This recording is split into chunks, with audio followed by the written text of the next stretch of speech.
فلا هادي له.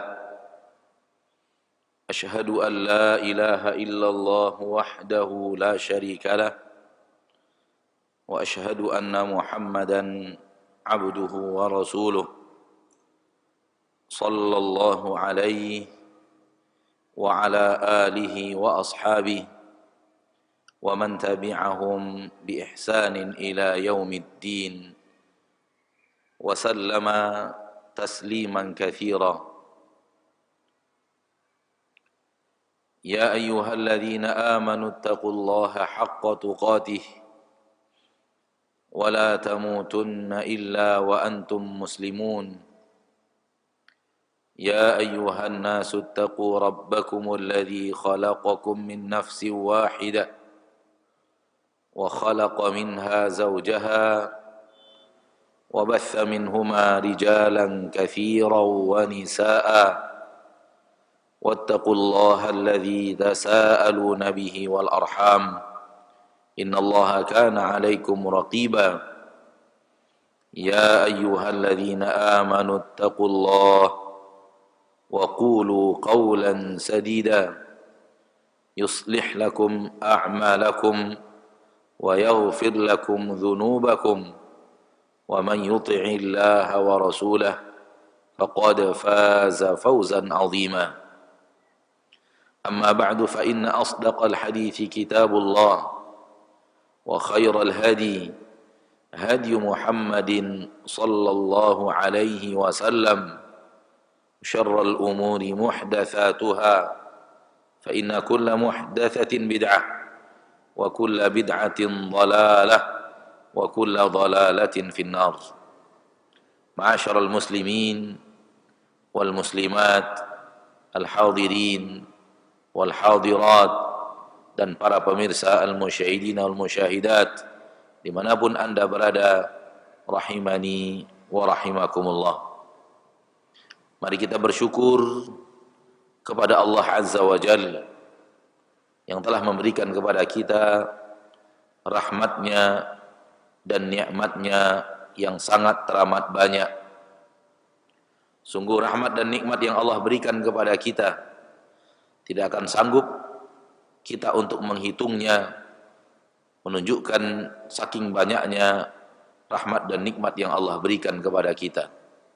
Allah berfirman, wa in ta'uddu ni'matallahi la tuhsuha. Kalau kalian menghitung-hitung nikmat Allah yang Allah berikan kepada kalian, la tuhsuha, kalian tidak akan sanggup untuk menghitungnya.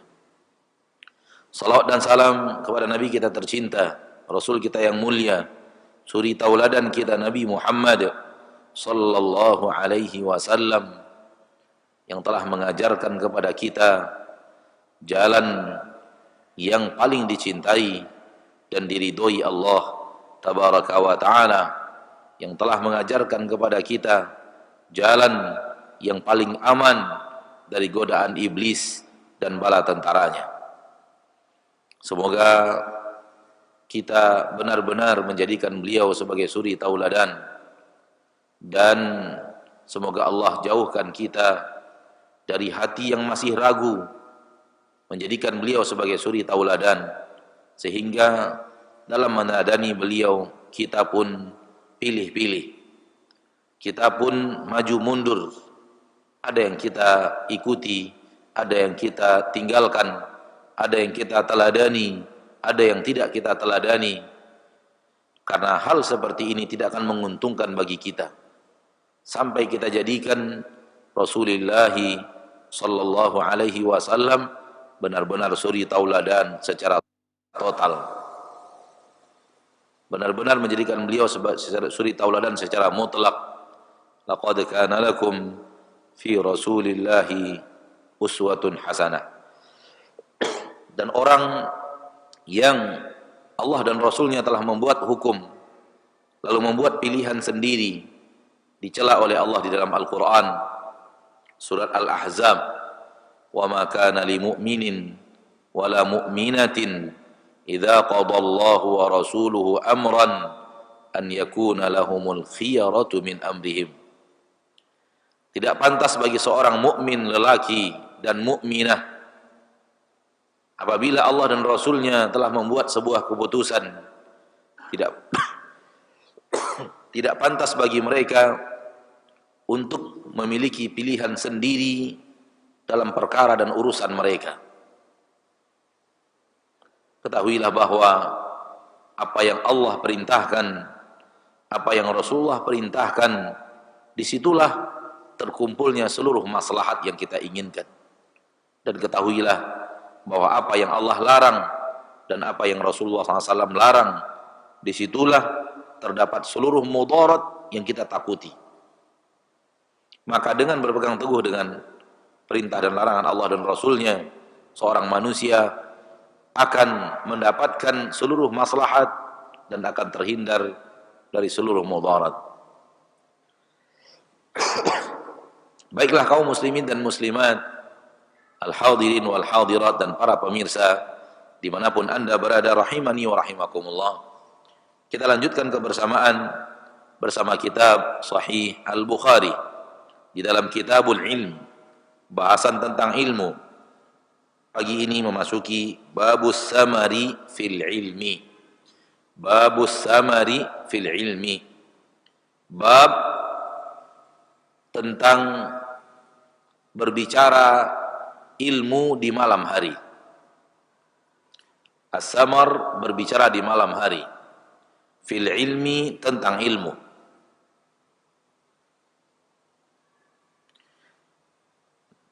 Dari awal majelis ini sudah kita katakan bahwa ilmu adalah seluruh kebaikan. Mengajarkan kepada kita seluruh kebaikan. Dan tidak ada kebaikan apapun melainkan kebaikan yang telah ditunjukkan oleh ilmu yang Allah turunkan kepada kita.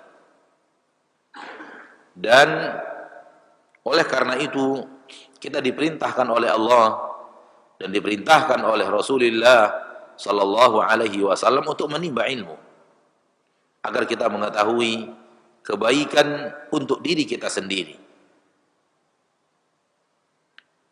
Dan Allah tabaraka wa ta'ala memuliakan orang-orang yang menimba ilmu. Apatah lagi orang yang mengajarkan ilmu. Dan untuk menimba ilmu, maka tidak ada batas waktu. Tidak ada batas waktu, baik siang ataupun malam. Dan Rasul kita tercinta Muhammad sallallahu alaihi wasallam banyaknya menyampaikan ilmu di siang hari. Namun beliau tetap memanfaatkan waktu malam untuk menyampaikan ilmu. Namun apabila kita membaca sunnah, biografi Nabi kita tercinta sallallahu alaihi wasallam, maka sesungguhnya beliau lebih banyak menyampaikan ilmu kepada manusia, para sahabat, di siang hari. Karena siang hari adalah waktu untuk mencari rezeki. Dan rezeki terbagi dua. Rezeki untuk jasmani dan rezeki untuk rohani. Dan yang terbaik dari waktu menuntut ilmu adalah siang hari. Berdalilkan dengan kebiasaan daripada sunnah Nabi kita tercinta dan para sahabat ridwanullahi alaihim ajma'in, bahwa mereka menimba ilmu dari Nabi kita SAW di siang hari, di waktu mencari ma'isyah, mencari kehidupan, di waktu mencari rezeki.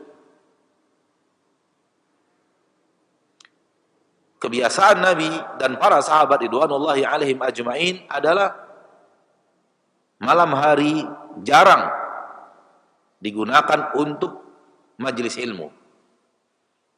Karena mulai dari setelah Isya, Rasul terbiasa istirahat. Begitu sunnah beliau dalam beristirahat. Setelah sholat Isya selesai, Rasulullah SAW istirahat dan tidur. Rasulullah SAW tidur beliau setelah sholat Isya. Dan itu cara tidur terbaik dan waktu tidur terbaik di permukaan bumi.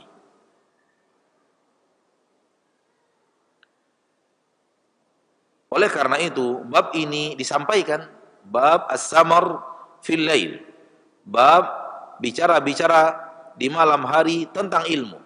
Kenapa? Supaya orang mengetahui bahwa Nabi terkadang memanfaatkan waktu malamnya untuk bicara ilmu. Tidak hanya siang saja.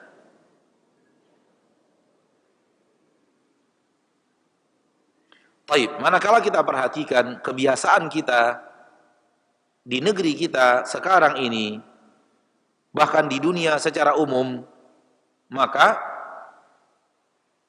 kita akan melihat bahwa ilmu lebih banyak disampaikan di malam hari. Majelis-majelis ilmu lebih banyak dibuat di malam hari dibanding di siang hari.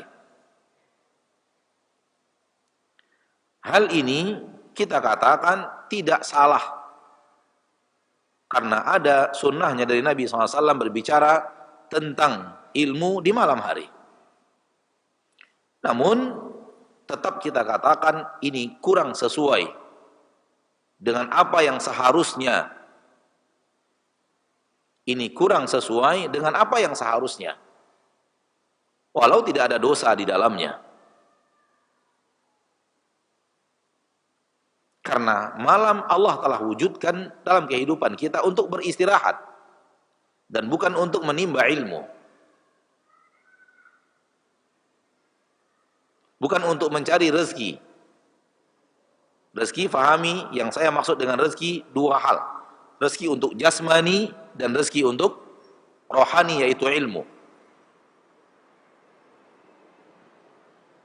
Wa ja'alna an-nahara ma'asha, kami jadikan siang untuk mencari rezeki. Wa ja'alna al-laila libasa wa ja'alna an-nauma subata, kami jadikan malam sebagai selimut untuk istirahat dan kami jadikan tidur tempat istirahat.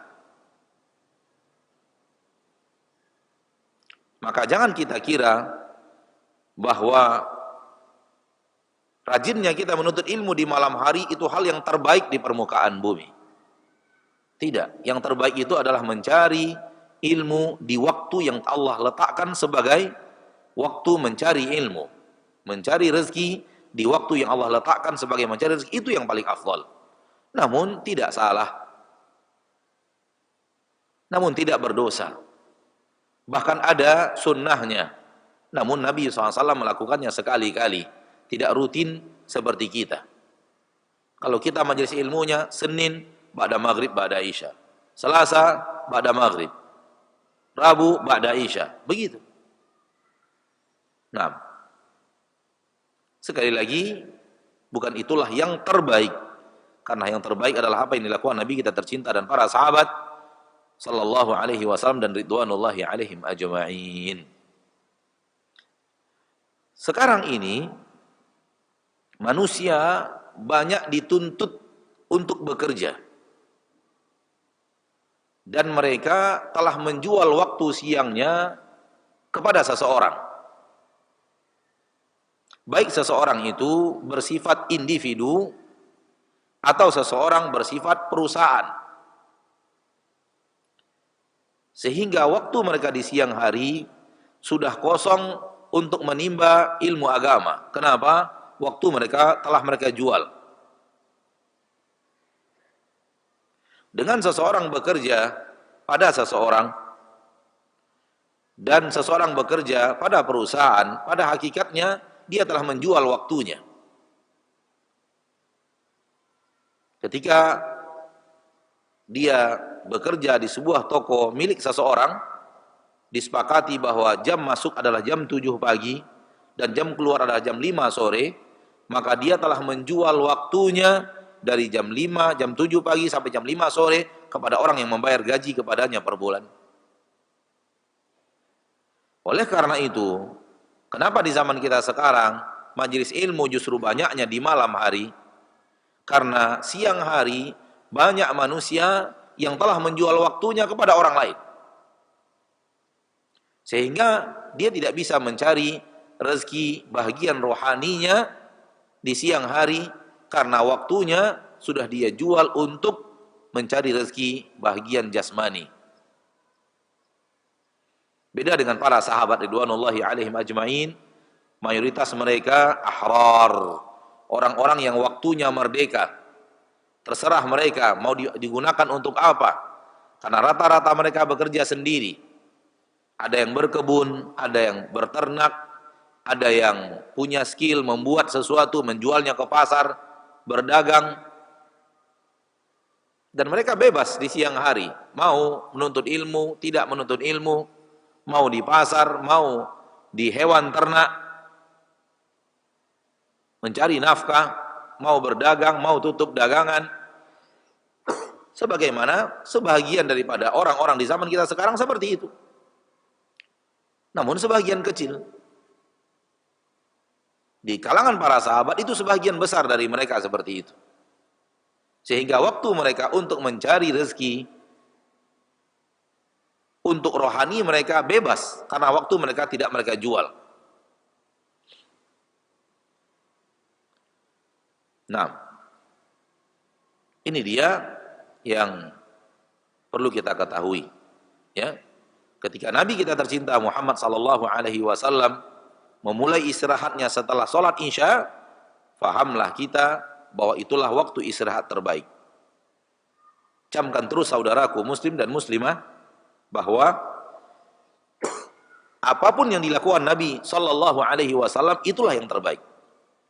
Walau kita tidak tahu rahasianya apa, walau kita tidak tahu pembicaraan hikmahnya ada di mana, walau kita tidak tahu manfaat besarnya apa, namun kita tahu Rasul seperti itu, kerjakan. Karena itulah yang terbaik. Karena Allah tidak akan memberikan kepada Rasulnya kecuali yang terbaik. Disebabkan beliau adalah orang yang paling Allah cintai, maka Allah akan berikan yang terbaik kepada apa? Kepada zat, kepada manusia yang paling dicintai Allah, kepada makhluk yang paling dicintai Allah subhanahu wa ta'ala.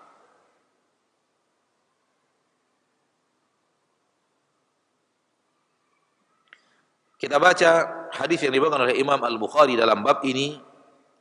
Berkata Al-Imam Muhammad bin Ismail Al-Bukhari, Muhammad bin Ismail Al-Bukhari rahimahullahu rahmatan wasi'ah, haddatsana Sa'id bin Ufair qala haddatsani Al-Laits qala haddatsani Abdul Rahman ibn Khalid an ibn Shihab an Salim wa Abi Bakar ibni Sulaiman ibni Abi Hathmah anna Abdullah ibn Umar radhiyallahu anhuma qala. Hadis berasal dari Abdullah ibn Umar radhiyallahu anhuma wa ardahuma. Berkata Abdullah ibn Umar, shalla bina an-nabiy sallallahu alaihi wasallam al-isya fi akhir hayatih. Shalla bina an-nabiy sallallahu alaihi wasallam al-isya fi akhir hayatih. Salat bersama kami Nabi sallallahu alaihi wasallam salat isya di akhir hayatnya. Falamma sallama qama faqala. Tatkala beliau selesai salam, selesai salat, qama faqala.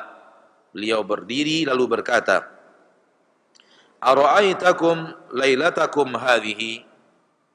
Tidakkah kalian mengetahui malam kalian sekarang ini? Fa inna ra'sa mi'ati sanatin minha la yabqa mimman huwa ala dhahril ardi ahad. Sesungguhnya tidak akan datang penghujung 100 tahun dari waktu malam ini. Tidak akan ada yang tersisa dari orang-orang yang sekarang di atas permukaan bumi seorang pun. Ini hadis yang dibawakan oleh Imam Al-Bukhari rahimahullahu rahmatan wasi'ah, dan terlihat dengan nyata bahwa Nabi Muhammad sallallahu alaihi wasallam menyampaikan ilmu ini setelah salat Isya. Ya, shalla bina Nabi sallallahu alaihi wasallam al-Isya. Kata Abdullah bin Umar, Nabi sallallahu alaihi wasallam ya salat dengan kami sholat Isya.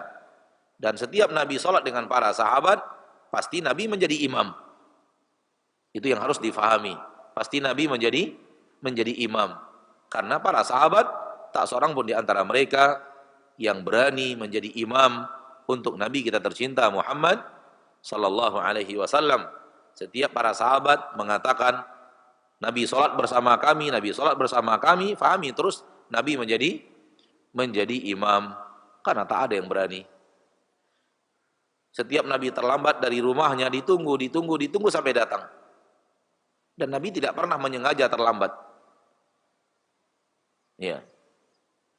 Kalau toh pun suatu saat Isya, di sholat Isya, Nabi dapat datang, disengaja oleh Nabi kita tercinta sallallahu alaihi wasallam, disengaja. Kadang-kadang Nabi datang sholat Isyanya terlambat.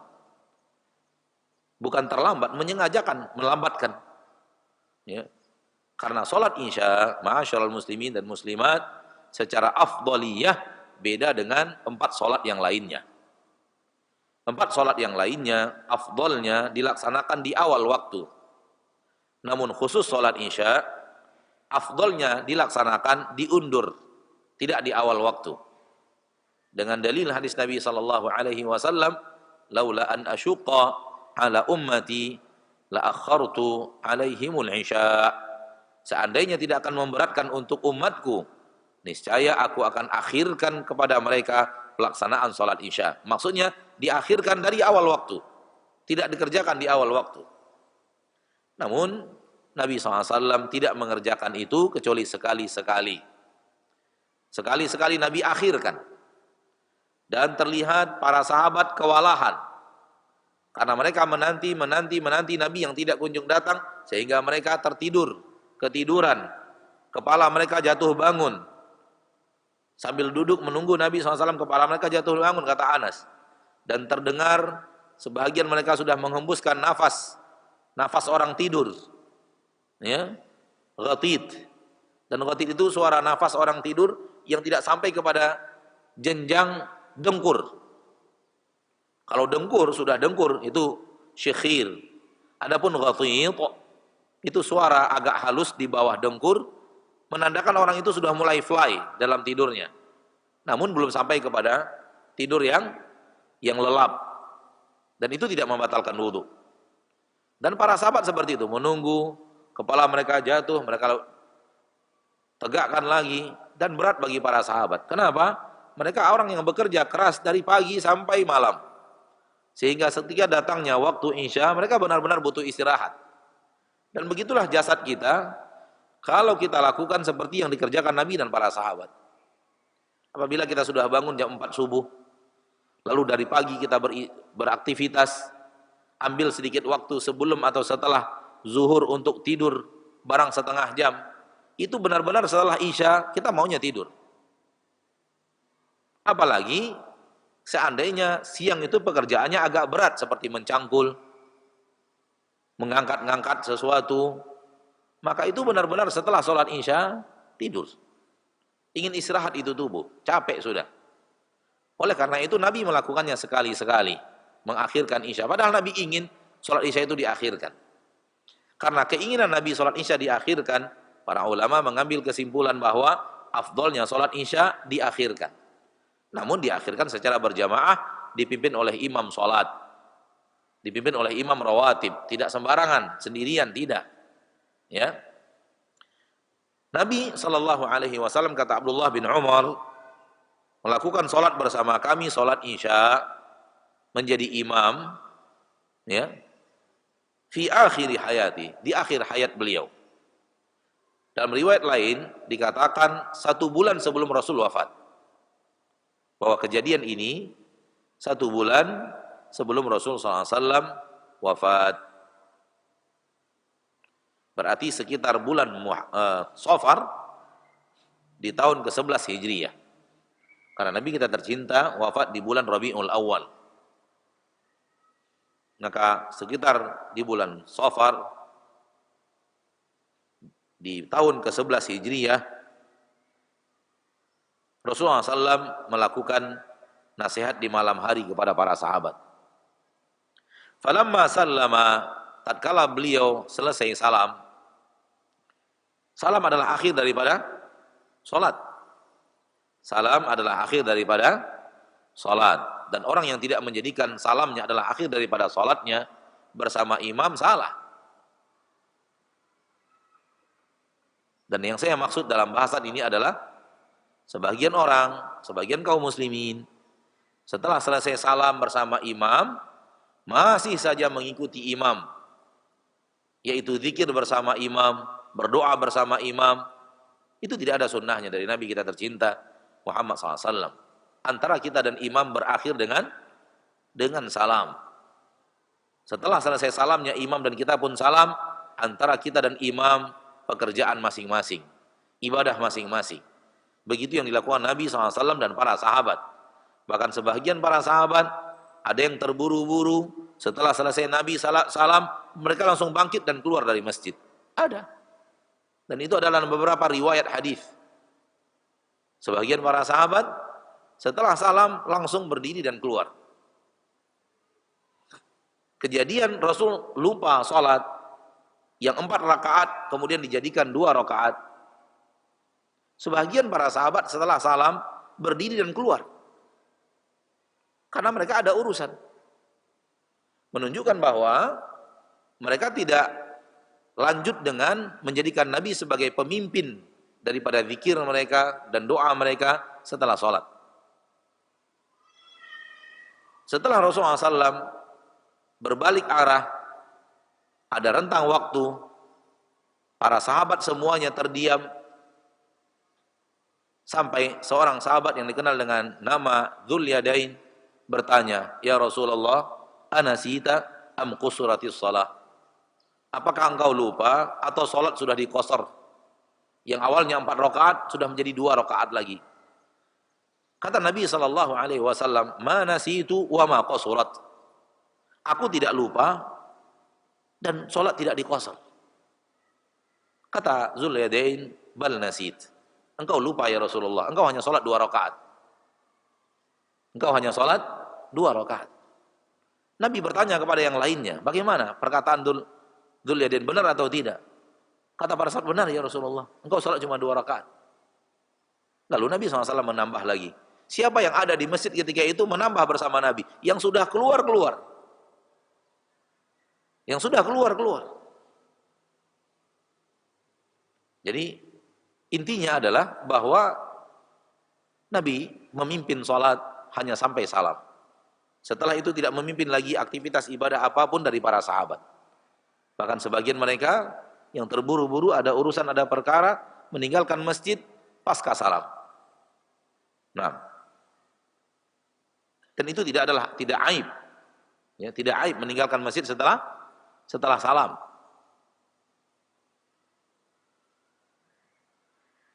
Falamma sallam, tatkala Rasulullah SAW selesai salam, qama, Rasulullah SAW berdiri, faqal, lalu beliau berkata, "Ara'aitakum lailatakum hadhihi?" Tidakkah kalian mengetahui malam kalian ini? Ra'a yara di sini bermakna alima, ya'lamu, mengetahui.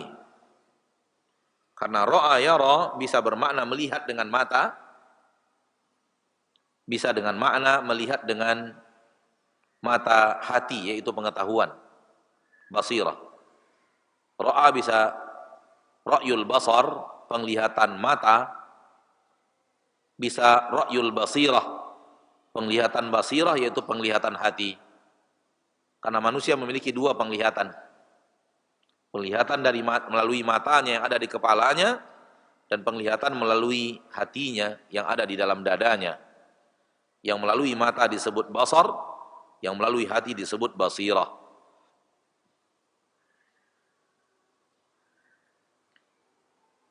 Fa inna ra'sa mi'ati sanatin, karena sesungguhnya pada penghujung 100 tahun ke depan, la yabqa mimman huwa ala dhahril ardi ahad, tidak akan tersisa seseorang pun yang sekarang ada di atas permukaan bumi, seseorang pun tidak akan lagi tersisa. 100 tahun yang akan datang.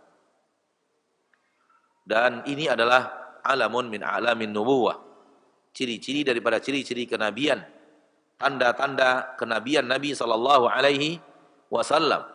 Karena di antara ciri-ciri kenabian, di antara mukjizat Nabi sallallahu alaihi wasallam adalah beliau berbicara tentang sesuatu hal yang gaib yang tidak akan mungkin diketahui kecuali melalui wahyu.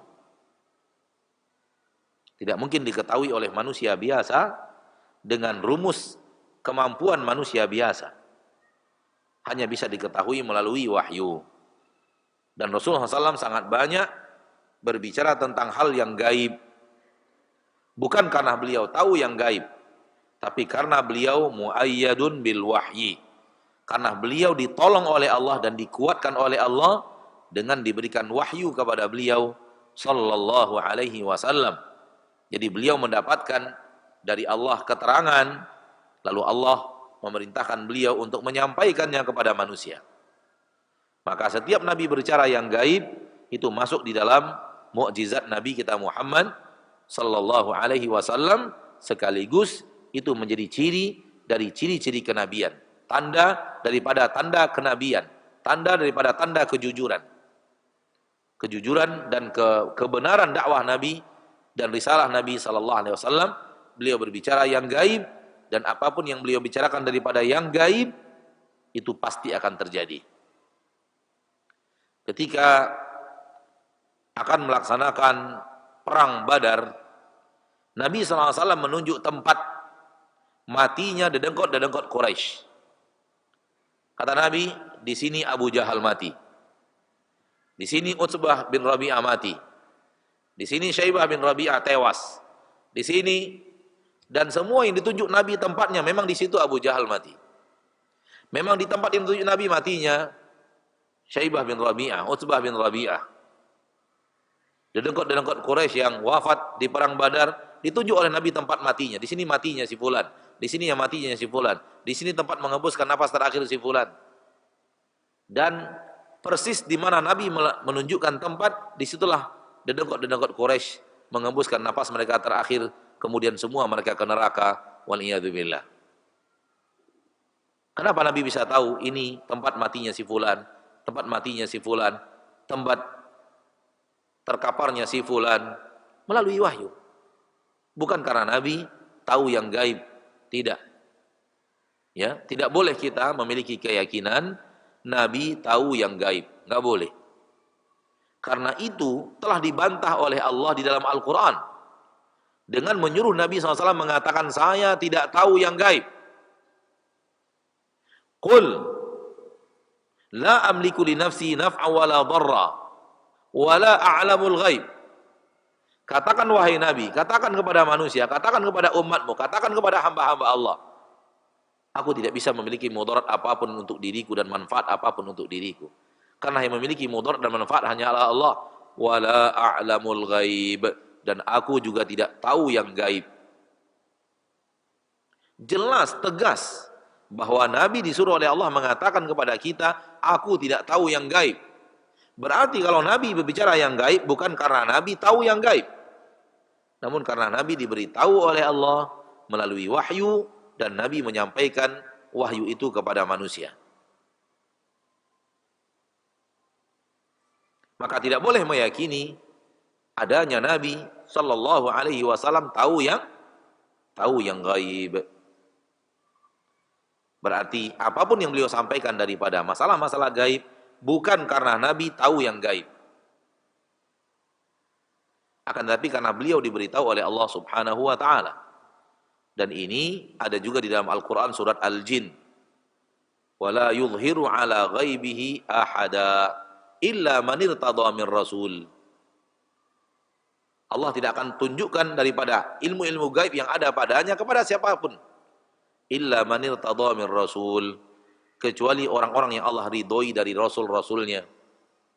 Allah berikan kepada mereka sebahagian tentang ilmu gaib agar mereka berbicara tentang ilmu gaib itu kepada manusia, agar menjadi tanda-tanda kebenaran bahwa beliau adalah utusan Allah, bahwa beliau benar-benar Rasul Allah Subhanahu wa ta'ala. Kalau kita tidak boleh meyakini Nabi Muhammad dan beliau adalah manusia paling saleh, paling dekat dengan Allah, paling afdal di permukaan bumi, paling baik daripada seluruh makhluk ciptaan Allah.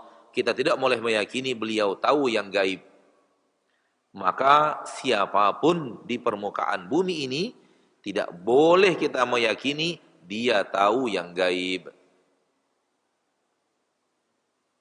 Dan ini sungguh akidah yang banyak manusia salah di dalamnya. Di saat mereka benar-benar menghormati seorang alim, di saat mereka benar-benar menghormati seorang guru, di saat mereka benar-benar memuliakan seorang yang berilmu, seorang yang saleh, sampai kepada titik mereka meyakini orang ini tahu yang gaib. Ini batil, akidah batilah, yang kalau ada saudaraku, saudariku, muslim dan muslimah yang sekarang ini menyaksikan acara ini masih meyakini ada seorang guru, ada seorang saleh, ada seorang wali, ada seorang yang berilmu, tahu yang gaib, campakkan akidah itu sekarang dan taubat. Enggak boleh, haram hukumnya. Kalau kepada Rasul saja kita tidak boleh meyakini beliau tahu yang gaib dalam ayat-ayat yang tadi telah kita bawakan, maka kepada selain Rasul wajib kita yakini dia tidak tahu yang gaib. Dia tidak tahu yang gaib. Sebahagian murid yakin kalau dia akan pergi berkunjung ke rumah gurunya, belum dia keluar dari rumah gurunya, di rumah udah tahu dia akan datang. Subhanallah. Ini masalah gaib. Tak mungkin. Haram. Ya. Atau saking solehnya gurunya akan mengatakan, kamu 5 tahun setelah ini kamu akan bahagia. Sekarang belum bahagia, 5 tahun lagi bahagia. Dan diyakini bahwa itu adalah guru yang mengetahui ilmu gaib. Enggak boleh. Tidak boleh. Atau kemudian ada barang yang hilang lalu kita pergi kepada guru. Kemudian guru mengatakan barang kamu hilang dicuri orang, diletakkan tidak jauh dari tempat ini. Ciri-ciri tempatnya seperti ini, seperti ini, seperti ini. Ciri-ciri orangnya seperti ini, seperti ini, seperti ini. Enggak boleh, haram hukumnya. Maka percaya kepada tukang ramal bagian daripada akidah syirik. Percaya kepada ada orang yang tahu yang gaib, bagian daripada akidah syirik yang wajib untuk kosong dari hati seorang muslim dan muslimah. Fahami yang tadi, kalau Rasul saya tidak boleh diyakini beliau tahu yang gaib, sehingga Allah turunkan ayat untuk mengatakan, suruh Nabi mengatakan aku tidak tahu yang gaib. Maka siapapun selain Rasul lebih berhak untuk kita katakan Anda tidak akan tahu yang gaib.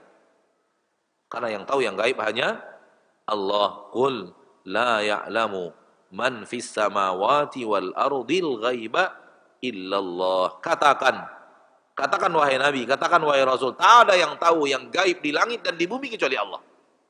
Tak ada yang tahu gaib di langit dan di bumi kecuali Allah. Malaikat tidak tahu yang gaib, jin tidak tahu yang gaib. Yang tahu yang gaib hanya Allah. Alimul ghaibi wasyahadah. Allah yang mengetahui seluruh yang gaib dan seluruh yang tampak. Ini keyakinan yang sahih dari keyakinan ahlu sunnah wal jamaah, dan barang siapa yang menyeleweng dari keyakinan ini, dia tidak berada pada keyakinan ahlu sunnati wal jamaah, walau dia mengatakan mereka dan dia adalah di atas akidah ahlu sunnah wal jamaah. Tidak mungkin orang yang meyakini keyakinan yang salah, tidak sesuai dengan sunnah, lalu dia mengatakan kami ahlu sunnah. Nggak mungkin. Ahlu sunnah adalah yang sesuai dengan sunnah dan mengamalkan sunnah. Maka apa yang menjadi perkataan Nabi SAW pada hadis ini adalah wahyu yang Allah wahyukan kepada beliau. Karena beliau adalah manusia yang tidak tahu yang gaib kecuali apa yang diwahyukan kepada beliau sallallahu alaihi wasallam. Dan benar, pada datang malam 100 tahun setelah itu, maka tak seorang pun sahabat yang masih hidup. Tak ada seorang pun sahabat yang masih hidup. Tak ada seorang pun yang di permukaan bumi yang ketika Nabi katakan kata tadi yang masih hidup, masih ada mereka hidup di permukaan bumi. Enggak ada lagi, habis semuanya. Ya. Berarti 111 tahun Hijriyah. 111 Hijriyah, maka tak ada lagi seorang yang pernah hidup dan masih hidup. Nah, sebahagian kaum muslimin meyakini Nabi Idris masih hidup. Nabi Idris masih hidup. Dan ini keyakinan yang batil. Dan para ulama menyatakan kebatilannya. Dan hadis ini dijadikan para ulama sebagai dalil bahwa tidak ada lagi orang yang wafat, orang yang hidup setelah 100 tahun dari malam yang dikatakan oleh Nabi sallallahu alaihi wasallam.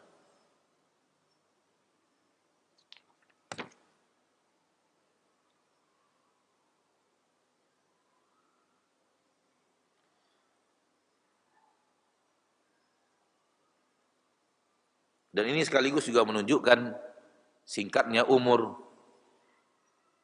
para sahabat yang masih hidup di zaman itu, yang mereka mungkin berusia 5 tahun, 6 tahun, 7 tahun.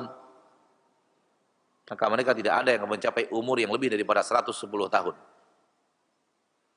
Karena 100 tahun setelah itu tak ada lagi yang hidup sekarang ini yang masih hidup. Ma'asyiral muslimin wal muslimat rahimani wa rahimakumullah. Kita ambil hadis yang kedua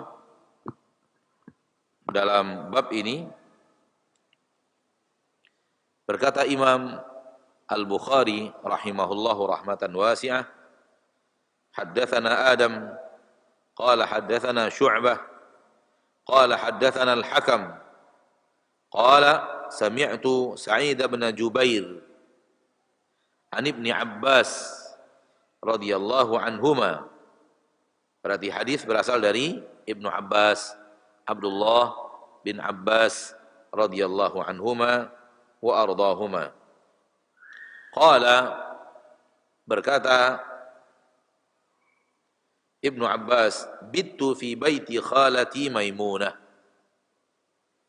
Suatu malam aku menginap di rumah bibiku Maimunah bintil Harith. Maimunah bintil Harith adalah bibi daripada Abdullah Ibnu Abbas radhiyallahu anhuma. Zaujin Nabi sallallahu alaihi wasallam. Maimunah radhiyallahu anha wa ardhaha, istri Nabi sallallahu alaihi wasallam. Wa kana an-nabiy sallallahu alaihi wasallam indaha fi lailatiha.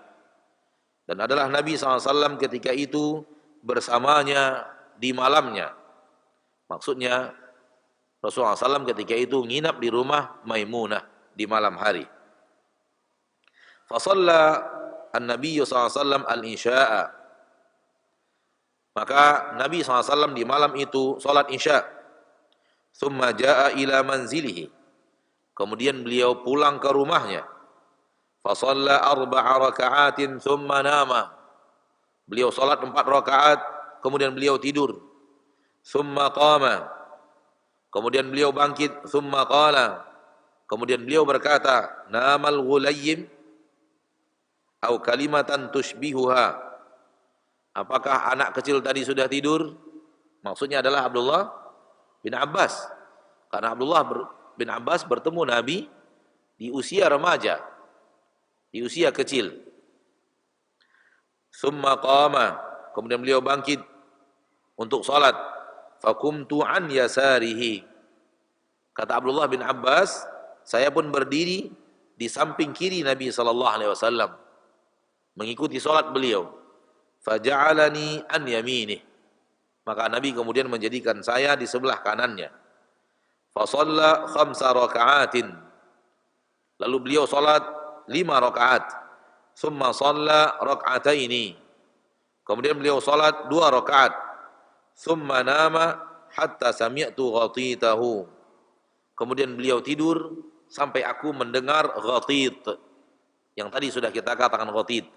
suara angin keluar dari mulut orang yang tidurnya tapi tidak sampai kepada jenjang dengkur. Hatta sami'tu ghatitahu thumma kharaja ila shalah. Kemudian beliau keluar menuju salat. Nah, hadis ini dibawakan oleh Imam Al-Bukhari rahimahullahu rahmatan wasi'ah wa rahima jami'a ulama'il ummah, dan semoga Allah juga merahmati seluruh ulama umat Nabi Muhammad sallallahu alaihi wasallam, yang berhubungan dengan judul yang ada di bab, yaitu bab bicara ilmu di malam hari, bicara tentang ilmu di malam hari. Dibawakan hadis Abdullah bin Abbas radhiyallahu anhuma, yang beliau sengaja ingin melihat gerak-gerik Nabi kita tercinta sallallahu alaihi wasallam di malam hari, dan beliau mengambil kesempatan hubungan kekerabatan antara beliau dan istri Nabi kita tercinta sallallahu alaihi wasallam yang merupakan bibi, saudari dari ayah beliau. Maka kesempatan itu diambil oleh Abdullah bin Abbas untuk menimba ilmu dari Nabi sallallahu alaihi wasallam ketika dia tahu malam itu jatahnya Maimunah radhiyallahu anha wa ardhaha. Maka Abdullah bin Abbas sengaja tidur di rumah bibinya Maimunah untuk bertemu dengan Nabi sallallahu alaihi wasallam dan melihat ibadah Nabi sallallahu alaihi wasallam. Di sini letak as-samar fil ilm. Bicara tentang ilmu di malam hari. Ya, karena ilmu tidak hanya disampaikan dengan lisan, tapi ilmu juga disampaikan melalui amalan. Ilmu tidak disampaikan melalui lisan, namun ilmu juga disampaikan melalui amalan. Dan sungguh para sahabat di beberapa bagian bab fikih, bab ibadah, cara melaksanakan ibadah, lebih banyak menimba ilmu dari gerakan Rasul, dari perbuatan Rasul, dibanding dari perkataan Rasul. Di antaranya salah satu rukun Islam di permukaan di dalam syariat, di permukaan bumi, rukun Islam bagi kita adalah ibadah haji. Ibadah haji adalah ibadah yang agung, ibadah yang besar yang diwajibkan kepada seluruh kaum muslimin yang sanggup untuk melakukan safar ke kota Mekah. Diwajibkan minimal sekali dalam hidup mereka. Ibadah haji, saudaraku, saudariku muslimin dan muslimat rahimani wa rahimakumullah, lebih banyak ilmunya disampaikan Nabi dalam bentuk praktek pekerjaan, praktek amalan, daripada yang beliau sampaikan melalui lisan. Ketika akan berangkat ibadah haji, beliau berkata kepada para sahabat, khudhu anni manasikakum, pelajari dari saya tata cara manasik kalian. Lalu Nabi melaksanakannya, dan para sahabat meriwayatkan bahwa tanggal sekian Nabi sampai, tanggal sekian Nabi berihram, tanggal sekian Nabi ke Mina, tanggal sekian Nabi berangkat, setelah subuh Nabi berangkat, kemudian Nabi sampai di Arafah menjelang waktu zawal, lalu Nabi berdiam diri sebelum masuk ke padang Arafah, dibuatkan tenda untuk Nabi, kemudian Nabi salat, kemudian Nabi khutbah, kemudian Nabi salat, setelah itu baru Nabi masuk, dan seterusnya sampai selesai pelaksanaan haji Nabi kita tercinta Muhammad sallallahu alaihi wasallam. Mayoritas ilmu yang didapatkan oleh para sahabat yang disampaikan kepada umat sehingga sampai kepada kita sekarang dari tata cara manasik haji, mayoritasnya dari perbuatan, bukan perkataan Nabi kita Muhammad sallallahu alaihi wasallam. Nabi mengingatkan dari awal, khudhu anni manasikakum, pelajari dari saya, ambil dari saya tata cara manasik kalian. Lalu para sahabat memperhatikan dan meriwayatkan, memperhatikan dan meriwayatkan. Nah, maka dengan memperhatikan gerak-gerik ibadah Nabi SAW yang dilakukan oleh Abdullah bin Abbas, maka ini adalah bahagian daripada samar fil ilmi. Samar fil ilmi. Dan sebagian ulama mengatakan ini bukan samar fil ilmi, karena samar secara bahasa Arab berbicara. Jadi dia tidak masuk kepada perbuatan. Dijawab oleh pensyarah kitab Imam Al-Bukhari, yaitu Ibnu Hajar Al-Asqalani, bahwa hadis ini ada riwayat-riwayat lainnya yang mengatakan bahwa sebelum tidur Nabi berbicara dengan keluarganya. Yang di situ ada Abdullah bin Abbas. Dan pembicaraan Nabi adalah pembicaraan penuh hikmah. Pembicaraan Nabi walaupun bersama keluarganya adalah pembicaraan yang berhubungan dengan hal yang baik, hal yang merupakan ilmu. Sehingga Abdullah bin Abbas menimbanya dari pembicaraan Nabi bersama keluarganya, dan ada beliau di sana, Abdullah bin Abbas. Sehingga penempatan hadis ini dalam bab as-samar fil ilmi, penempatan yang wajib, penempatan yang benar.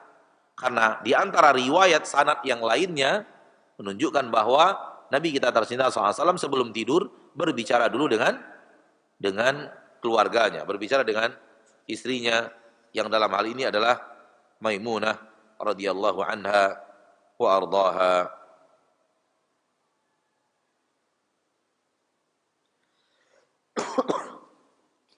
Intinya pensyarah kitab yaitu Ibnu Hajar Al-Asqalani ingin membela penempatan Imam Al-Bukhari menempatkan hadis ini di dalam bab as-samar fil ilm. Dan beliau mengatakan hadis dari hadis Nabi SAW, sunnah dari sunnah Nabi SAW harus dikumpulkan dari hadis-hadis yang lainnya juga. Tidak berdiri sendiri. Namun di riwayat-riwayat lain di dalam kejadian yang sama dikumpulkan, maka datanglah maknanya yang paling sempurna.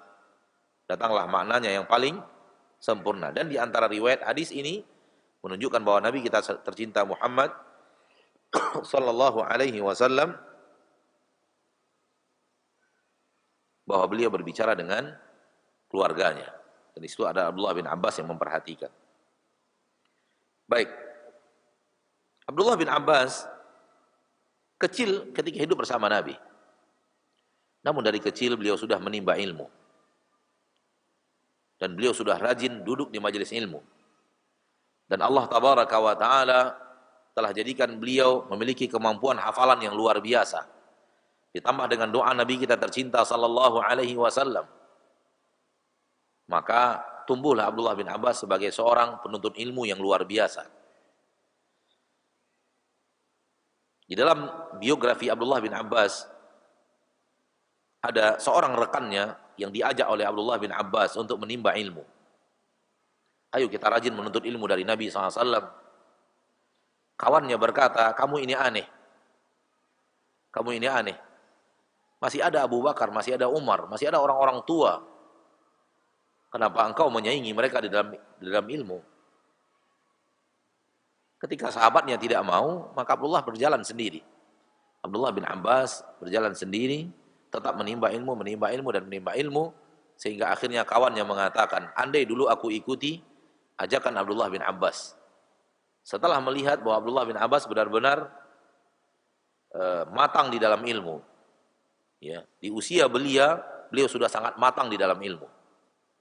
Sehingga di usia 20-an tahun, sekitar 20-an tahun, itu setelah Rasul wafat, dan Abu Bakar juga sudah wafat, dan kaum muslimin dipimpin oleh Umar bin Khattab radhiyallahu taala anhu wa ardhahu sebagai khalifah, sebagai Amirul Mukminin, dan Abu Bakar dan Umar selalu berunding, bermusyawarah bersama tetua-tetua sahabat. Suatu hari ketika musyawarah berunding, Umar bin Khattab mengundang Abdullah bin Abbas. Padahal usia beliau baru 20-an tahun. Bersama para sahabat yang lainnya yang sudah tua, yang 50-an tahun, 60-an tahun. Ya. Sehingga sebahagian sahabat bertanya kepada Umar, kenapa engkau masukkan pemuda ini bersama kami, bersama kita di majelis syuro ini? Padahal usianya masih belia dan anak-anak kami yang seusia dia juga banyak. Kenapa dia yang dipilih? Umar berkata kepada para sahabat, tunjukkan kepadaku apa yang kalian ketahui tentang tafsir ayat idza jaa nasrullahi wal fath wa ra'aitan nasa yadkhuluna fi dinillahi afwaja fasabbih bihamdi rabbika wastaghfir innahu kana tawwaba. Maka para sahabat menjawab dengan apa yang ada di dalam nas, yang ada di dalam Al-Quran, dan tafsir mereka benar. Tafsir mereka benar bahwa apabila telah datang Fathu Makkah, maka kalian kamu akan melihat manusia berbondong-bondong masuk agama Islam. Maka ketika itu terjadi, pujalah Allah, tasbihlah kepadanya dengan memuja dan memujinya, minta ampunlah kepadanya. Ditanya para sahabat yang lainnya seperti itu pula, sahabat lainnya yang tua seperti itu pula. Setelah selesai, Umar berkata kepada Abdullah bin Abbas, apa yang kau tahu dari ayat ini, dari surat ini, wahai Abdullah bin Abbas? Abdullah bin Abbas mengatakan, surat ini merupakan keterangan dari Allah kepada Rasulnya tercinta akan usianya sudah dekat. Kematian sudah sangat dekat dengannya. Usianya sudah akan habis. Kematian sudah dekat dengan beliau. Ajalnya sudah akan segera tiba. Itu yang dikatakan oleh Abdullah bin Abbas, sebuah petikan pelajaran yang berharga dari surat yang bisa dilihat dari pemahaman ayat yang tidak diketahui banyak sahabat lainnya. Karena Abdullah bin Abbas menimba ilmu, rajin menimba ilmu. Rajin belajar. Ya. Dan terkadang ada di dalam ayat yang bisa dilihat oleh orang lain yang berilmu, yang tidak bisa dilihat oleh orang lain yang tidak sampai kepada ilmunya ke situ. Oleh karena itu diperintahkan kita mentadabburi ayat. Tadabbur agar kemudian dalam tadabbur dapat petikan-petikan pelajaran yang sebelumnya kita tidak tahu. Nah, kata Umar, itu juga yang saya tahu daripada surat An-Nasr itu. Itu juga yang saya tahu dari surat An-Nasr itu. Yaitu petikan halusnya, bukan yang tadi salah, tapi ada petikan yang lebih halus lagi. Yaitu surat ini memberitahu Nabi SAW bahwa ajalnya sudah dekat. Kenapa? Karena Nabi diutus untuk tugas. Kalau tugasnya sudah selesai, maka yang diutus akan ditarik kepada yang mengutusnya. Tugas Nabi adalah menyampaikan agama sampai agama ini dimenangkan oleh Allah. Dan agama ini telah dimenangkan oleh Allah. Tugas sudah selesai. Kalau tugas sudah selesai, yang diutus akan dipanggil menghadap kepada yang mengutusnya. Karena tugasnya sudah selesai. Tidak dibiarkan berlama-lama. Maka dari sini, ya, Abdullah bin Abbas mengatakan bahwa ini keterangan dari Allah kepada nabinya bahwa ajalnya sudah dekat. Karena apa yang Allah janjikan sudah Allah tunaikan. Tugas risalah sudah berjalan dengan sempurna, maka orang yang diutus akan ditarik kembali oleh orang yang mengutus. Inilah dia petikan luar biasa. Ya, tentu Abdullah bin Abbas mengetahuinya dari sahabat lain atau dari siapa. Namun itu menunjukkan dalamnya ilmu Abdullah ibn Abbas radhiyallahu anhuma wa ardahuma, dan dibenarkan oleh Umar bin Khattab dengan mengatakan, ya, aku pun tahu itu adalah bagian daripada tujuan Allah menyampaikan kepada nabinya surat An-Nasr. Informasi bahwa ajal beliau sudah dekat. Lihat bagaimana Abdullah bin Abbas sengaja mencari ilmu. Sengaja menginap di rumah bibinya. Dan dipilih hari di mana hari itu adalah hari menginapnya Nabi di rumah bibi itu. Karena Nabi SAW berpindah-pindah malam. Sesuai dengan jadwal bermalamnya bersama para istrinya. Karena di samping Masjid Nabawi ada 9 istri Nabi kita tercinta Muhammad sallallahu alaihi wasallam. Nabi berpindah-pindah tempat tidurnya. Karena orang yang punya istri lebih daripada satu, maka wajib berlaku adil dalam jumlah tidur malam. Wajib berlaku adil. Ya, naudzubillah min dzalik, banyak orang yang sekarang menzalimi para wanita, ya, dengan cara tidak berlaku adil dalam jumlah malam. Dan dia memaksa istrinya untuk rela. Hanya 1 dalam seminggu, 3 kali dalam sebulan. Paksaan, bukan keridhaan. Boleh kalau datang dari ridho, bukan dari paksaan. Maka ketahuilah bahwa orang-orang yang telah memaksa istrinya untuk ridho dengan dikunjungi hanya 1 malam dalam seminggu, atau 2 malam, 3 malam dalam sebulan, dan itu dipaksakan, kalau mau nikah dengan saya nanti harus begini. Pemaksaan. Dan ini menunjukkan ada sesuatu yang salah dalam apa yang dikerjakan.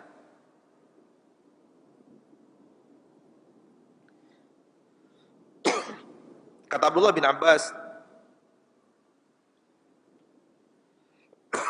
"Fasalla bina al-isya, fasalla Nabi al-isya." Maka Nabi SAW melaksanakan sholat isya. Fahamlah kita kejadian yang terjadi setelahnya, itu setelah sholat isya. Karena apa yang diceritakan oleh Abdullah bin Abbas, kejadian setelah sholat isya. Maka itu adalah pembicaraan di malam hari yang dilakukan Nabi SAW bersama istrinya dan ada keponakan daripada istrinya, Ibnu Abbas radhiyallahu anhuma wa ardahuma. Setelah sholat isya, ja'a ila manzilihi, Rasulullah SAW kembali ke rumahnya. Seperti yang tadi kita katakan di awal, bahwa Nabi tidak terbiasa duduk bersama para sahabat untuk berbicara setelah sholat isya.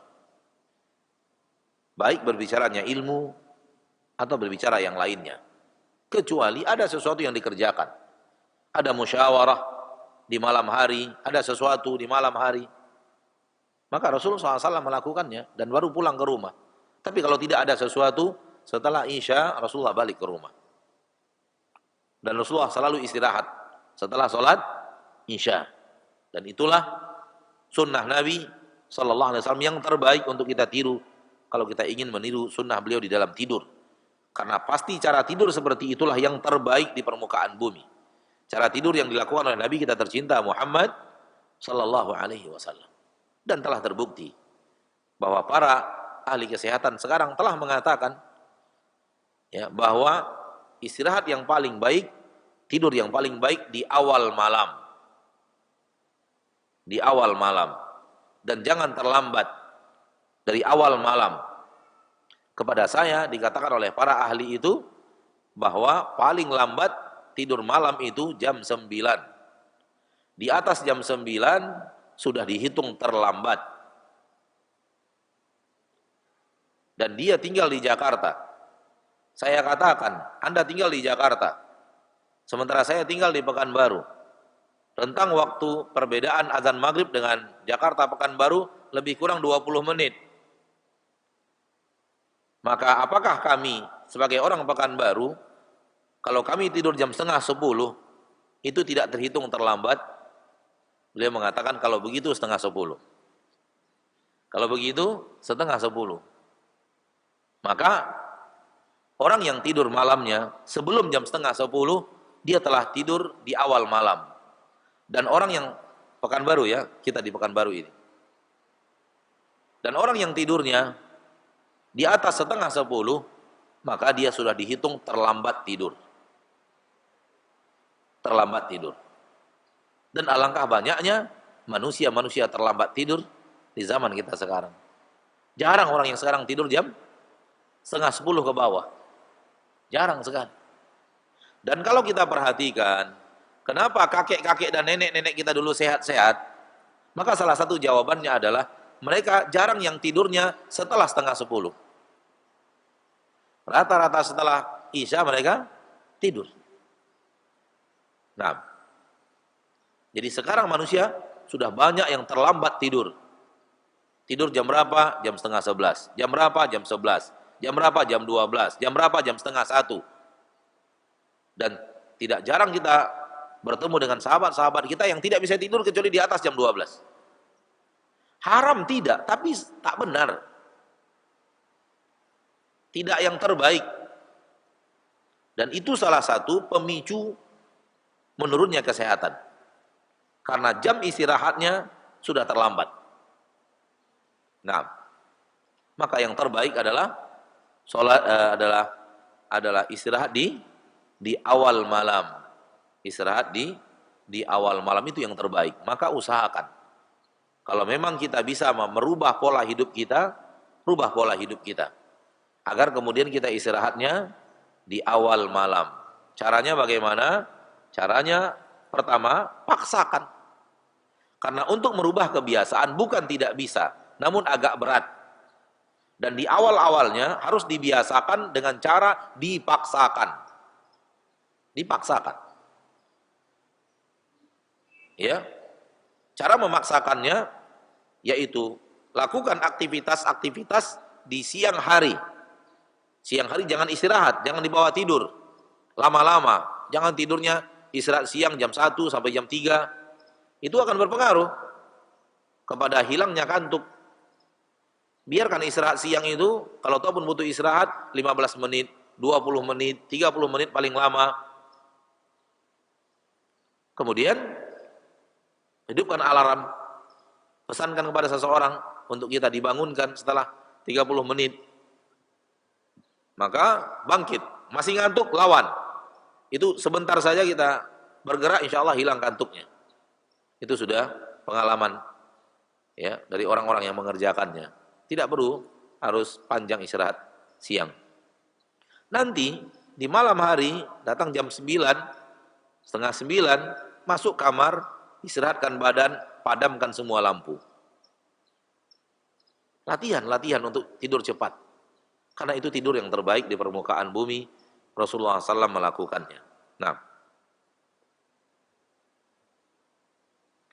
kemudian Abdullah bin Abbas mengatakan setelah pulang ke rumahnya, Rasulullah SAW sholat 4 rakaat.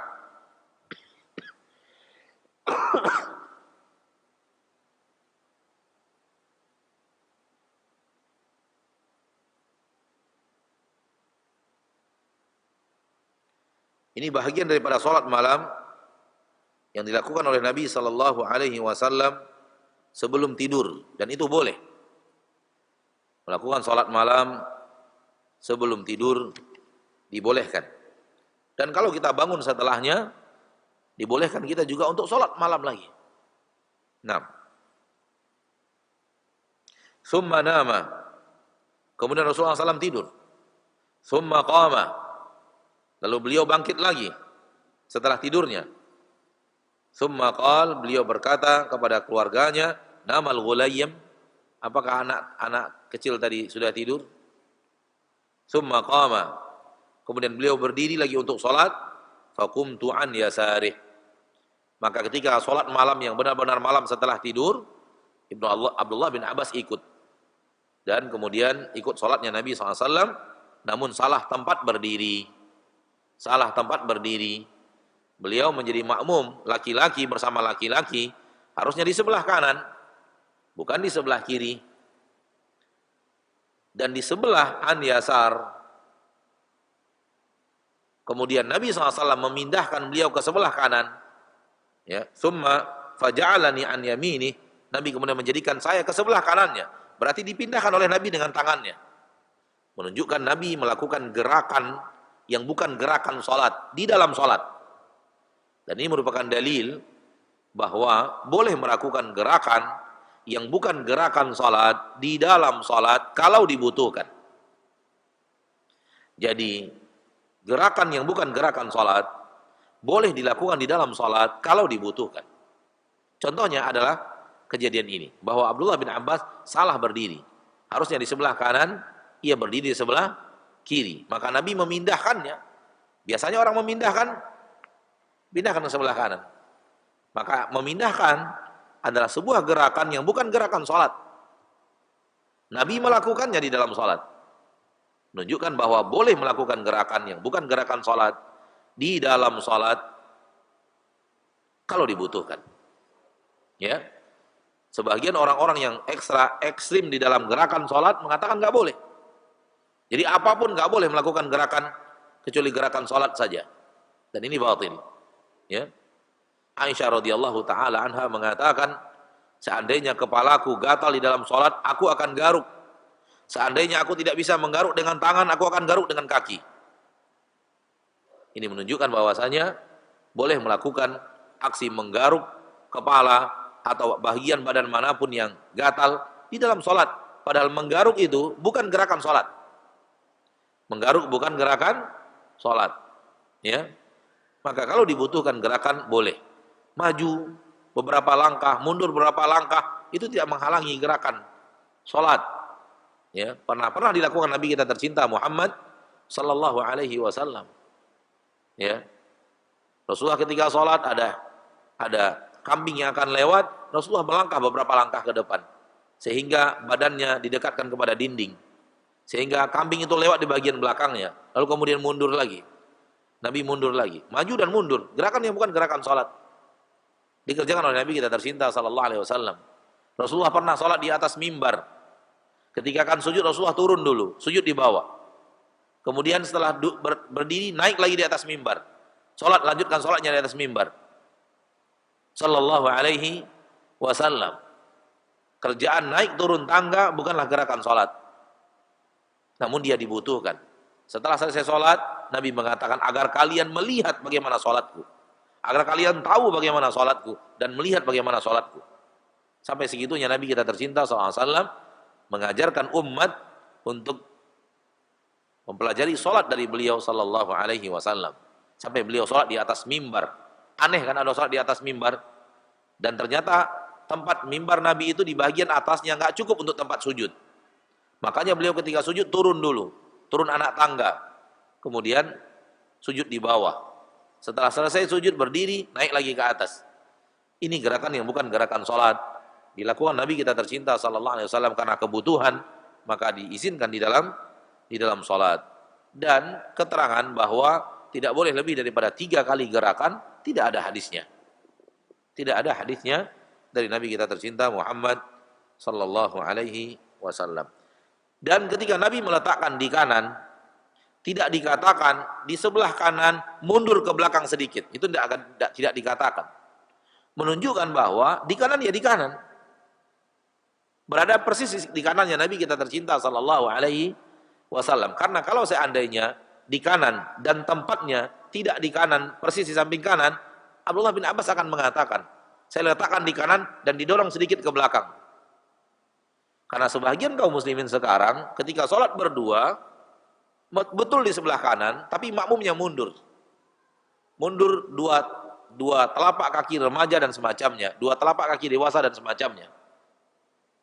Mundur 1/4 meter karena dia tidak mau di dekat imam. Begitu keyakinannya. Dan itu tidak ada sunnahnya dari Nabi kita tercinta SAW. Begitu kanan ya kanan. Berarti persis sebelah kanan. Maka posisi yang paling benar bagi seorang lelaki yang menjadi makmum bersama seorang imam, 1 orang, maka posisinya di sebelah kanan, persis di samping kanannya imam. Tsumma shalla 5 raka'atin. Kemudian beliau salat 5 rakaat. Fahamlah kita di dalam 5 rakaat ini lengkap dengan witir. Lengkap dengan witir. Wallahu a'lam apakah yang tadi 4 rakaatnya tahajud, yang 5 rakaatnya adalah witir, atau 4 rakaat yang pertama tahajud, kemudian ditambah dengan tahajud setelahnya, baru ditutup dengan witir. Wallahu alam. Intinya 5 rakaat. Tsumma shalla rak'atain. Kemudian beliau salat 2 rakaat, dan 2 rakaat ini maksudnya adalah 2 rakaat salat sunat fajar setelah azan berkumandang. 2 rakaat salat sunat fajar setelah azan berkumandang. Yaitu maksudnya 2 rakaat yang terakhir. Karena Nabi SAW kebiasaan beliau setelah sholat witir, tak lama setelah itu orang akan azan. Lalu beliau sholat 2 rakaat, lalu beliau beristirahat setelah sholat 2 rakaat itu. 2 rakaat ini adalah 2 rakaat sholat sunat fajar. Maka sholat sunat fajar dilakukan setelah azan, bukan sebelum azan.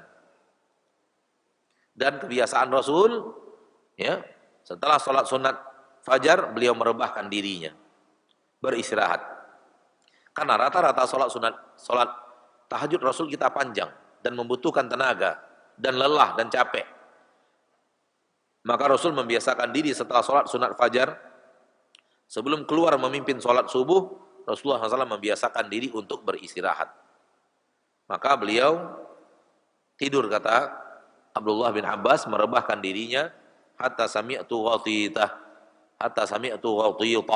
sampai aku mendengar suara hembusan nafas dari orang yang tidur, dari Nabi kita tercinta sallallahu alaihi wasallam. Tsumma kharaja ila shalah. Kemudian beliau keluar untuk melaksanakan salat. Menunjukkan bahwa hal yang seperti itu, orang yang baru masuk ke dalam dunia tidur, walaupun keluar suara semacam dengkur ringan dari dirinya, itu tidak membatalkan wudunya. Itu tidak membatalkan wudunya. Dan sudah kita sampaikan tadi amalan para sahabat ridwanullahi alaihim ajmain, bahwa mereka menunggu Nabi kita tercinta Muhammad sallallahu alaihi wasallam dalam salat Isya. Kadang-kadang Nabi lambatkan sehingga terdengar ghatid dari para sahabat, dan sebagian mereka tertidur. Karena tertidurnya maka kepalanya lama-lama turun ke bawah, dan ini kebiasaan manusia-manusia yang ngantuk, ya, yang berusaha untuk duduk, kemudian karena dia sudah masuk dalam dunia tidur maka kepalanya turun ke bawah, menunjukkan dia sudah tertidur. Namun begitu sampai bawah ditarik lagi ke atas, hal seperti ini tidak membatalkan wudu. Wallahu taala a'la wa a'lam bis-shawab. Ma'asyiral muslimin, ma'asyiral muslimat, al-hadirin wal hadirat. Sampai di sini bahasan ilmiah kita tentang dua hadis di dalam bab ini. Semoga Allah tabaraka wa taala Rabbul Izzati wal Jalalah menjadikan kita orang-orang yang rajin menimba ilmu dan menjadikan bahagian daripada waktu umur kita untuk menimba ilmu siang dan malam, dan siang lebih afdal daripada malam. Namun malam tidaklah dosa dan tidaklah haram, namun yang terbaik adalah apa yang dikerjakan oleh manusia terbaik, Nabi Muhammad sallallahu alaihi wasallam. Nah, waktu yang tersisa kita gunakan untuk menjawab pertanyaan seandainya ada pertanyaan yang ingin ditanyakan dan kita memiliki ilmu untuk menjawabnya. Sallallahu wasallam wa baraka wa an'am ala abdihi wa rasulihi Muhammad. Pertanyaan pertama, saya bekerja sebagai seorang perawat di sebuah rumah sakit. Alhamdulillah, setelah suami saya hijrah, dia menyarankan saya untuk berhenti bekerja, tapi saya belum mau. Namun suami mengerti dan ridho dengan saya tetap bekerja. Tapi saudara ipar saya yang juga sudah lama hijrah, dia selalu mengatakan lebih baik kamu berhenti karena suamimu mampu menafkahimu. Pertanyaannya, pekerjaan saya sekarang menolong sesama. Jika saya tidak kerja, saya takut ilmu yang saya dapatkan itu tidak bermanfaat. Dua, jika saya ada gaji, saya bisa menolong saudara-saudara saya. Bagaimana menurut Ustadz? Menurut ana, yang terbaik adalah apa yang ada di dalam Al-Quran. Menurut ana, yang terbaik adalah apa yang ada di dalam Al-Quran. Dan apa yang ada di dalam Al-Quran kepada kaum wanita, ternyata yang ada adalah firman Allah, وَقَرْنَ fi buyutikunna. Berdiam dirilah kalian hai wanita di rumah kalian. Berdiam dirilah kalian hai wanita di rumah kalian. Maka itulah yang terbaik. Dan tak ada yang lebih baik bagi wanita kecuali dia menjadikan benteng imannya adalah dinding rumahnya. Karena mustahil Allah mengajarkan kepada kita bukan yang terbaik. Bukan yang terbaik. Ketika Allah mengatakan waqarna fi buyutikunna, berdiam dirilah kalian hai wanita di rumah kalian, berarti itu yang terbaik untuk wanita. Maka jangan pernah kita punya alasan apapun, ya, kalau sudah bertabrakan dengan apa yang dikatakan Allah di dalam Al-Qur'an. Nah, jadi yang terbaik adalah sebagaimana yang ditanyakan, yang terbaik adalah wanita di rumahnya.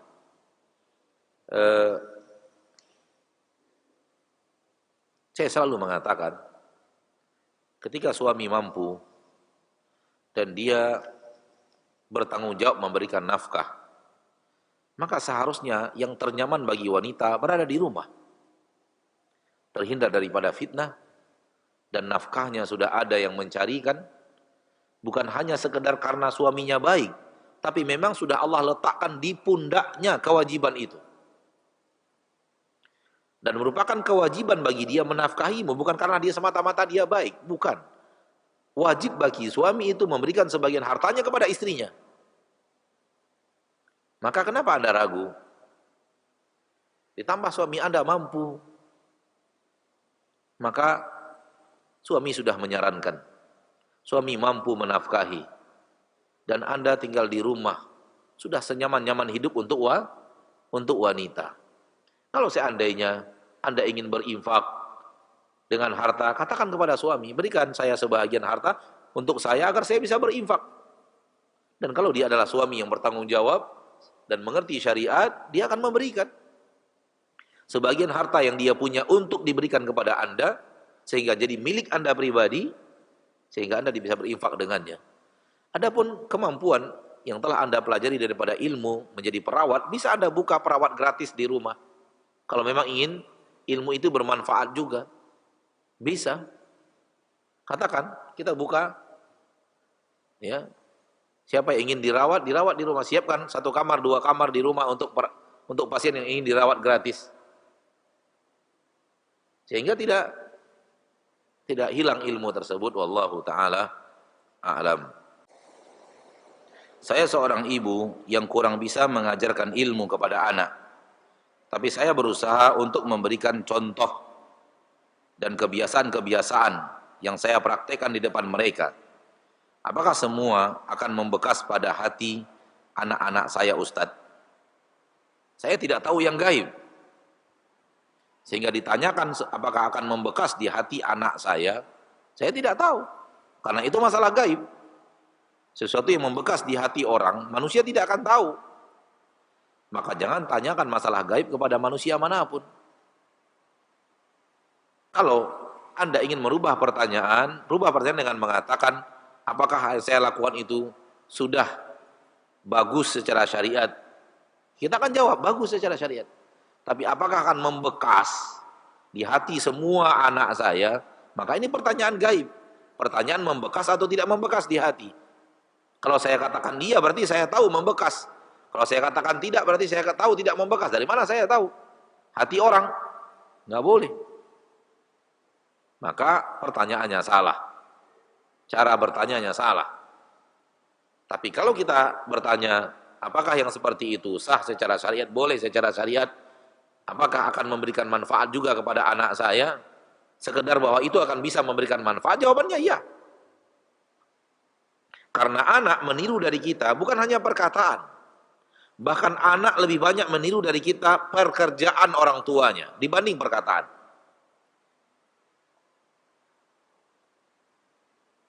Pekerjaan orang tua lah yang akan ditiru oleh anak. Coba lihat, mayoritas anak selera makannya akan sama dengan selera makan orang tuanya. Kenapa? Yang dia inginkan dari jenis makanan itu hampir sama dengan yang diinginkan oleh orang tuanya. Jawabannya kenapa? Dia melihat apa yang dimakan oleh orang tuanya dan dia juga makan sampai dia menyukai seperti orang tuanya menyukai.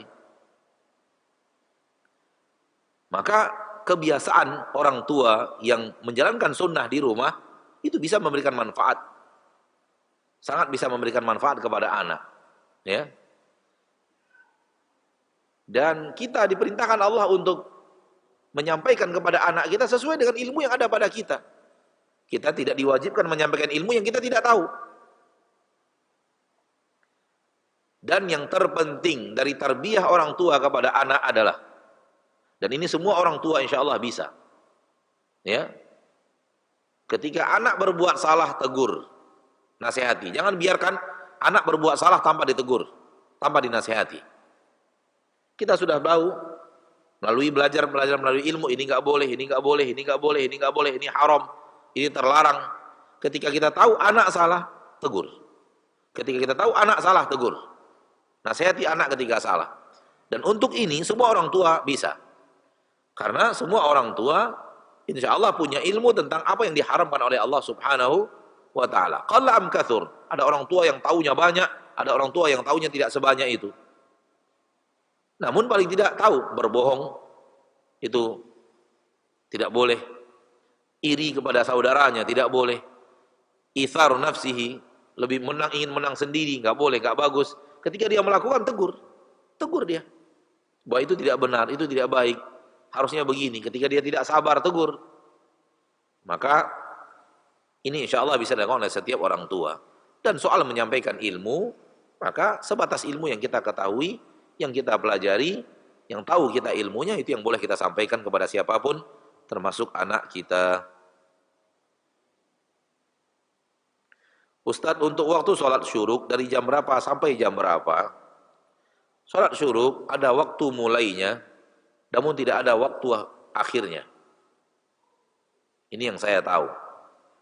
Yaitu apabila seseorang sholat berjamaah lalu kemudian duduk berzikir, beribadah, mulai setelah terbit matahari, dia sudah boleh sholat syuruk. Kapan akhirnya? Terserah. Seandainya dia lanjutkan lagi ibadah setengah jam setelah itu, baru setelah itu dia sholat, boleh. Seandainya dia lanjutkan 45 menit setelah itu, baru sholat, boleh. Seandainya setengah jam setelah waktu matahari terbit, 1 jam setelah matahari terbit, baru dia sholat, boleh. 1,5 jam setelah matahari terbit, baru dia tetap dia ibadah 1,5 jam, kemudian dia sholat, baru pulang, boleh. Ya, wallahu ta'ala alam. Ada waktu mulainya, namun waktu akhirnya tidak ada. Misalnya setelah waktu matahari terbit, 1 jam setelah itu dia sholat syuruk. Namun setelah itu dia masih di masjid. Entah berbicara dengan kawannya, atau minum kopi dengan kawannya, atau dia lanjutkan bacaan Al-Qur'annya baru pulang, boleh. Wallahu a'lam.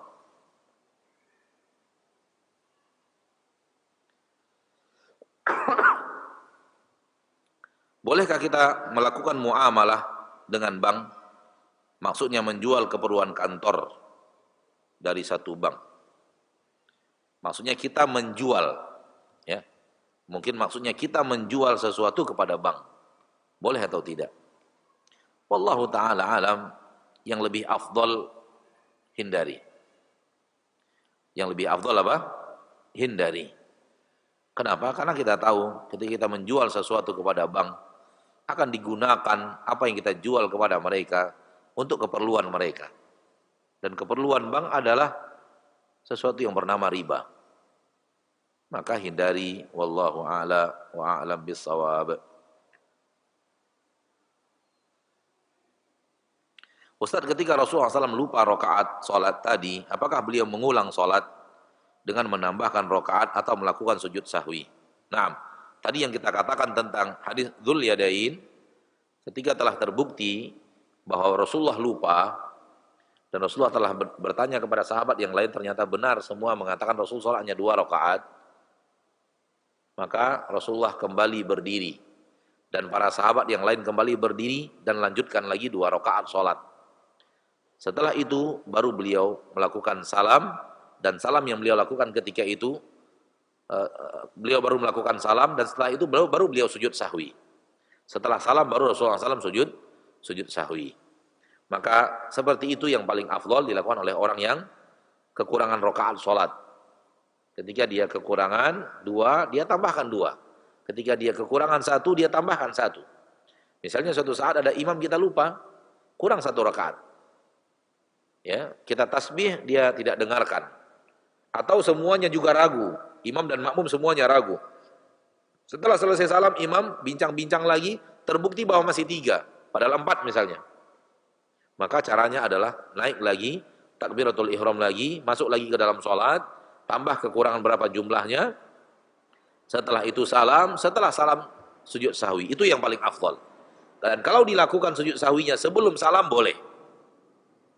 Ya, namun sejauh ilmu yang kita pelajari dari ulama yang kita belajar bersama mereka, ya, kalau seandainya kesalahan salat diingat sebelum salam, maka afdolnya sujud sahwi sebelum salam. Namun apabila kesalahan salat diketahui setelah salat, maka afdolnya sujud sahwi setelah salam. Ini ilmu yang kita pelajari dari Syekh Abdul Muhsin Al-Abbad, hafizahullah wa hafizah jami'a ulama'il ummah.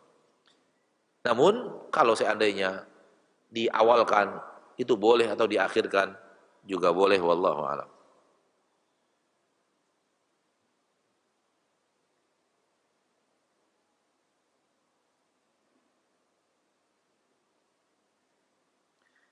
Bolehkah menambah rakaat salat witir, umpamanya 2 rakaat dikerjakan setelah Isya, dan di sepertiga malam terakhir ditambah lagi 1 rakaat, apakah boleh seperti itu?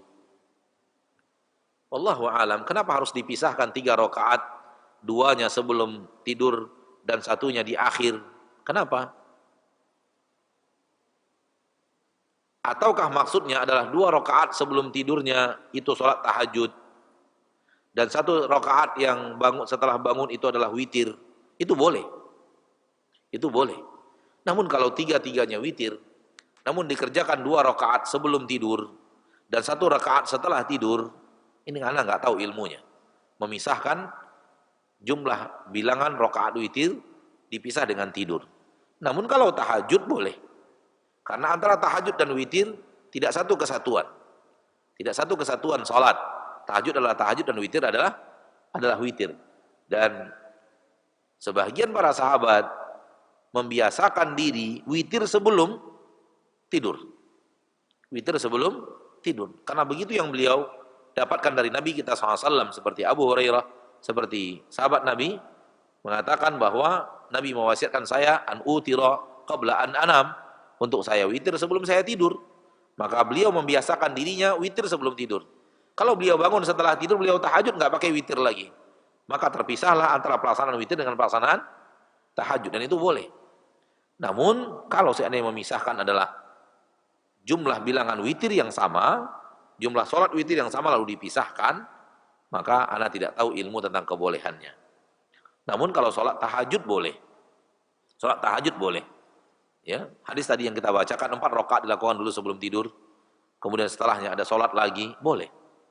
Ya, makanya orang yang sholat sebelum tahajud sebelum tidur, misalnya 4 rakaat, dia tahajud dulu sebelum tidur, entah di akhir dengan witir atau tidak, kemudian dia terbangun lagi jam 4 subuh, lalu dia witir lagi, lalu dia tahajud lagi tambah witir, itu boleh. Namun 3 rakaat witir, 2 dilakukan sebelum tidur, 1 dilakukan setelah tidur, maka sejauh ilmu yang ada pada kita tidak ada sunnahnya seperti ini. Maka jangan lakukan. Kecuali 2 rakaat yang pertama sebelum tidur adalah tahajud, dan 1 rakaat terakhir setelah tidur adalah witir. Wallahu ta'ala a'la wa a'lam bis-shawab. Sampai di sini pertemuan kita pada siang hari ini, dan semoga Allah tabaraka wa ta'ala memberikan kepada kita rahmat dan nikmatnya, dan semoga Allah jadikan kita penuntut ilmu agamanya dan mengamalkan dalam kehidupan kita sehari-hari. Amin ya rabbal alamin. Subhanakallahumma wa bihamdik, asyhadu an la ilaha illa anta, astaghfiruka wa atubu ilaik. Assalamualaikum warahmatullahi wabarakatuh.